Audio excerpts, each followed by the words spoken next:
जिन लोगों ने अपने जीवन को संकट में डाल करके दूसरे की जिंदगी को बचाने के लिए काम किया है, कम से कम वहां तो दया करो। पाप लगेगा, पाप आप लोगों को। आप लोगों ने पिछले 6 महीने से उनको अभी तक सैलरी नहीं मिली है। 6 महीने से सैलरी नहीं मिली है। वादा तो आप, गारंटी तो आपकी यह है कि 5 लाख बेरोजगारों को रोजगार देंगे। अध्यक्ष महोदय, विषय यह है कि जो नियम 67 के अंतर्गत चर्चा का विषय लाने की आवश्यकता क्यों पड़ी।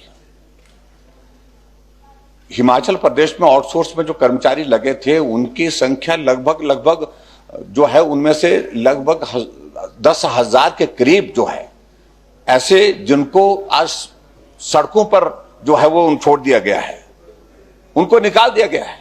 2,000 कर्मचारी तो हेल्थ डिपार्टमेंट के हैं और कम से कम उस सारे विषय पर तो सोचना चाहिए जिन्होंने अपनी जिंदगी को जोखिम में डाल करके लोगों की जिंदगी को बचाने के लिए काम किया। उस वक्त अध्यक्ष महोदय, मैं ये भी कहना चाह रहा हूं कि परिवार के सदस्य अंदर जाकर के जो बीमार थे उनसे मिलने से मना कर दिया। वो बच्चे थे जो जिन्होंने उनको रोटी खिलाई, पानी पिलाया, दवाई खिलाई उनको, और उसके बावजूद आप लोगों ने पिछले 6 महीने से उनको अभी तक सैलरी नहीं मिली है। 6 महीने से सैलरी नहीं मिली है। वादा तो आप, गारंटी तो आपकी यह है कि 5 लाख बेरोजगारों को रोजगार देंगे। इसलिए अध्यक्ष महोदय, इसका महत्व है। जिन लोगों ने अपने जीवन को संकट में डाल करके दूसरे की जिंदगी को बचाने के लिए काम किया है, कम से कम वहां तो दया करो। पाप लगेगा, पाप आप लोगों को। पाप इसलिए लगेगा कि ये पुण्य का काम किया उन्होंने जब परिवार के सदस्य परिवार के साथ नहीं थे उस वक्त।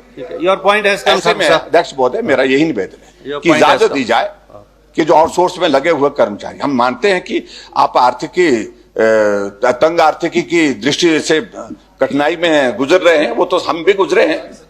ऐसा नहीं है कि आप सब वो पूर्व में सरकार जो है सारा क्लियर करके गई थी, कोई पैसा देने को नहीं था। थैंक यू तो इसलिए मैं आप सबसे यही आपसे निवेदन करना चाहता हूं अध्यक्ष महोदय, हमारे नियम 67 के अंतर्गत जो दिया गया नोटिस है उसको स्वीकार किया जाए। ये तुरंत चर्चा होना चाहिए ताकि ऐसे लोग, जो ऐसे नौजवान जिनको रोजगार दिया था उनको रोजगार बंद कर दिया गया, और खासतौर से कोविड में लगे हुए जो बच्चे थे उनकी नौकरी का विषय है, उनके काम का विषय है, उनकी सैलरी का विषय है, उनके परिवार का विषय है। इसलिए अविलंब चर्चा की इजाजत दी।